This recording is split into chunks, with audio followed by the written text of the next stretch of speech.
Well, I haven't followed French politics in, well, forever. I don't care about French politics, but French politics actually do matter a lot because they're an important part of Western civilization. So when this important part of Western civilization takes the current leader in the political polls and throws her in prison, it's kind of a big deal. Joining me now, the big shot at climatedepot.com, Marc Morano, joins us to discuss that and other things. Okay, Marc, what happened in France? Actually, what happened in France is happened in Brazil and almost happened in the United States. It's a very simple concept. Populist nationalist leaders who go against the uniparty establishment, the deep state, like to get all kinds of charges put up against them and threatened with jail and not being able to run again. The exact same thing happened to Bolsonaro in Brazil, where he's now trying to make it illegal for him to run again, saying he essentially did an insurrection against the government. In the case of France with Marine Le Pen, they're not saying insurrection, they're saying it was graft and corruption, and therefore she's disqualified from running. Wow, what a shame. She was just about to take on the entire establishment. All the polling had her winning the next French election. If you look at her platform, it's the mirror image of MAGA in the United States. Everything from economic nationalism to protectionism and against illegal immigration, tariffs.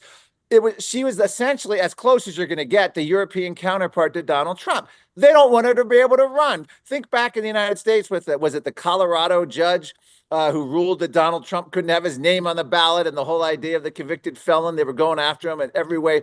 That's what we're seeing here. And it's happening in Europe, by the way, at a time when German chancellor just won in the climate state of Germany with literally by making fun of the climate agenda, by making fun of the German Green New Deal. And he won easily. The conservatives won. The EU halted the Green New Deal. So this is all tied in with all of this sort of MAGA movement that's spreading through Europe. They're seeing the success the United States has. And what are they doing? The exact same thing the establishment, their one go-to is disqualify the candidate, not let him run for president. That's what's happening immediately with France. The judges have decided that Marine Le Pen, the number one MAGA-type opposition leader, cannot cannot legally be on the ballot in France at the moment.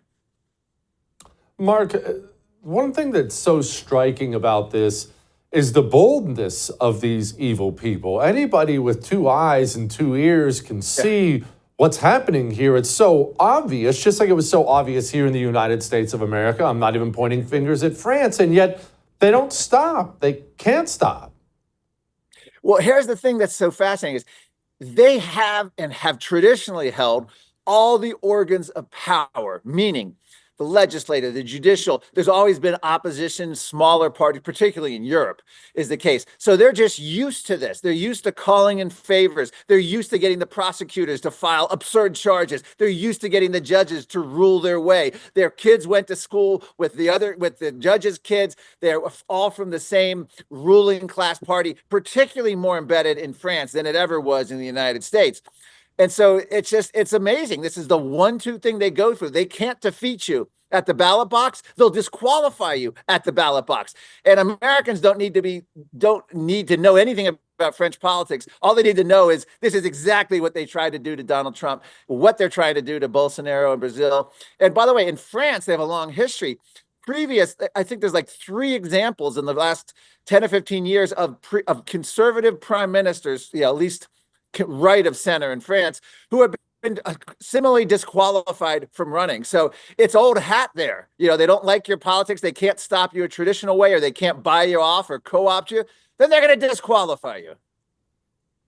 Marc, I was actually dwelling on all this today because I was thinking about what you were talking about with Bolsonaro and Trump and now Marine Le Pen in France. And I was thinking to myself, it's the year 2025. Do I believe that we're going to get to the year 2100, not that I'll be alive, but do I believe that we're going to get to the year 2100 without things getting really, really violent and spicy in one of the Western civilization countries? I think that would be naive to believe such a thing. When they're moving with such boldness and such evil now, it's hard to see this ending anything but terribly for someone. I think you're absolutely right. It's because the old guard, the essentially the World Economic Forum, United Nations, the globalists aren't going to go down without a fight. Look what just happened in Canada. They elected Mark Carney, who was the former central bank of Canada, the central bank of England, the former head of all these big banks, World Economic Forum. No one voted for them. Trudeau stepped down, brought him in, and now there's going to be an election at some point, the Canadian parliamentary system. But they have now leaders who aren't World Economic Forum sort of puppets. Someone like Mark Carney in Canada is the puppet master. He's the one pulling the strings for the globalists. So the more they pull these kind of stunts, and we saw in England where you had the UK Prime Minister Starmer, his party got less votes than the opposition, the Conservatives, but somehow, the parliamentary system, he is now in charge, and he's going full bore on this globalist agenda. So there's going to be a massive fissure coming globally in these Western nations. And we will see where this ends up. I hope there's no violence, but at some point, the more they crush the will of the people, the more likely you are to get that kind of violence that we're fearing here. Mark, tell me about the EPA museum.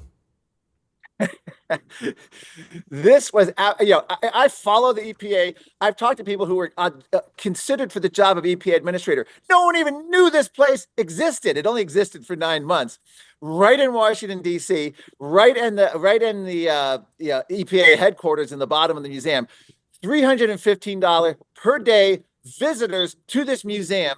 And this was a museum set up $600,000 annually to operate, $4 million in taxpayer funds to build, to basically glorify the EPA, talking about environmental justice, talking about climate change. It's like even among their fan base, they couldn't even get EPA employees to go because they hardly had anyone visiting the museum in this small amount of history. Now, thank God, EPA leader Zeldin, who has been amazing, by the way, especially considering he was never big on climate and the environment before this. He's really stepped into this role, has come in 31 actions directly aimed at the Biden and Obama climate legacies that they've done at the EPA. But this whole EPA museum is now officially shut down. They're having fun with it. They're making fun of it. They're completely just demolishing it. I'd love to go in. This is almost like pieces of the Berlin Wall. I'll go get a piece as a memento for past totalitarianism of regulatory policy. But thank God for Trump's EPA. They're shut this nonsense down, this EPA museum that even EPA environmental nuts who love the EPA under Biden and Obama didn't even attend. No one attended. It was literally an empty museum, paying security guards, paying the electricity for all these lights for no one to walk through. Mark, tell me about Lee Zeldin and what else he's got going on at the EPA. I like Lee. I've always thought he's pretty sharp. Lee Zeldin has absolutely been amazing at this job. And what he's done is on everything from water, air, climate, deregulation, the EV mandates. He's literally come in and just refocused the entire agency. And the enchilada, the big enchilada, the holy grail is they're going after the CO2 endangerment finding, which, by the way, Trump 1.0 had no interest in going after. Neither EPA director would bring it up. It was seen as too big of a task. Lee Zeldin has come in, just so people know, this is using the 1990 Clean Air Act to say that carbon dioxide is a pollutant under the Clean Air Act. The Clean Air Act was never intended for that. And by the way, we inhale oxygen as humans, we exhale carbon dioxide. They've now under, again, Obama and now Biden, and then Biden, to regulate human breath as a pollutant because we exhale CO2, carbon dioxide from our breath, 2 or 3 pounds per person. If you're exercising, it's 8 pounds. Peer-reviewed studies are showing that this is that people's breath actually can be warming agents, and Africans have less warming agents than Asians, and women have more warming agents in their breath than women. There's actually been than men. There's actually been studies on that, but it's just that insanity. If they can get rid of this endangerment finding that says carbon dioxide is a pollutant, then you can get rid of the basis for everything we've seen, from EV mandates to to meat restrictions, going after methane, to going after all of the energy, solar, wind mandates, the appliances. This is how you make Donald Trump 2.0 permanent. That and going after the UN Paris Agreement by submitting it for a treaty to the Senate, having it rejected.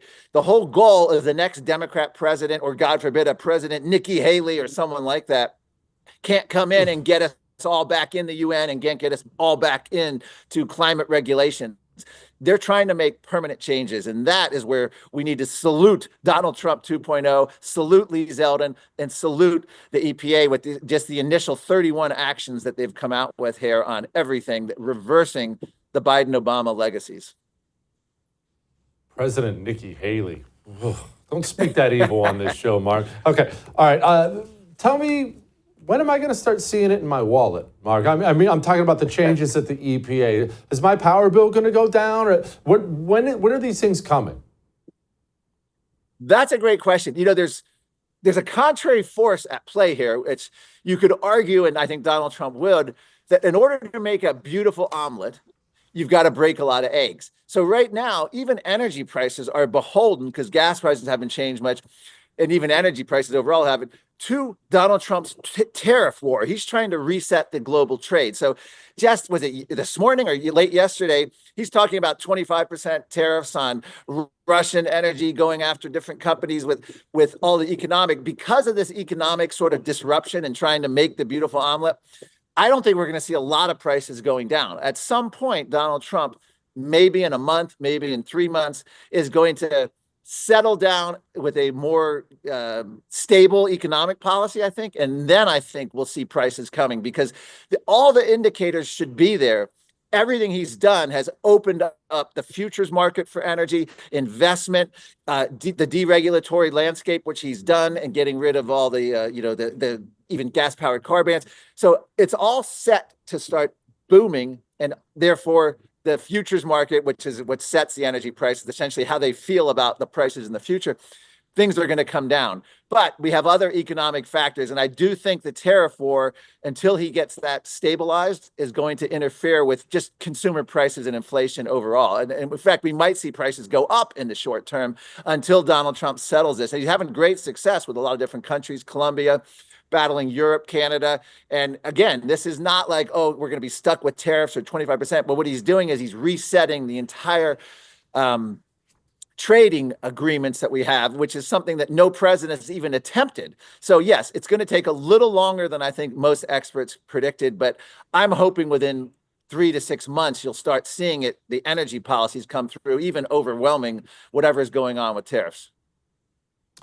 Mark, Elon Musk and Doge have talked about following the climate breadcrumbs. Now, this is something you've talked about extensively, how this is all a big money scam. So much of this is just a gigantic money scam to make people rich. So obviously they're going to find all kinds of corruption. Who are going to be the worst actors if we follow this little rainbow to the end? Well, I think the worst actors are always going to be the ones put in place closest to the presidencies. In other words, the John Podestas, the Stacey Abrams. If you go back to Obama's original follow the breadcrumbs of his green stimulus, which was only like $80 billion back in 2009. Imagine that. That's like peanuts today. Joe Biden's essential green stimulus with the Inflation Reduction Act is almost $2 trillion. You're going to find, just like we did, and Washington Post reported on this back in 2011, that 75% or so of the money went to Obama donors, to Obama campaign officials, to Obama connected businesses. And the same thing is what we're finding with all of the Biden stuff, with all of this Doge stuff. And not only is, and that's for the green stuff, but beyond the green stuff, you're looking at essentially the ruling class establishment, USAID, all this money just being pumped into all of the nonsense from DEI, critical race theory, transgender ideology, globally. This was just a cash cow for every academic, wacky left-wing theory that they could get money for, and there was no scrutiny, no limits. And that's why this could go on forever. I hope that Elon Musk really pays a lot of attention to the Pentagon budget as well, because that's never passed an audit. So I really want him to move on to that at some point. But it's been an amazing thing to watch, uncovering what we all knew intuitively was there, but no other administrations ever even attempted, let alone successfully exposed all of this graft and corruption. Yeah, it's amazing to watch. Marc, my brother, thank you as always. I appreciate it. All right. Thank you, Jesse. I would thank you for coming to my YouTube channel, but I know how brilliant it is, and I know you love it here. So subscribe and watch. We're going to start really ramping things up and putting some funny stuff, some interesting stuff out there, some collaborations. Either way, my YouTube channel is officially the place to be. So stick around.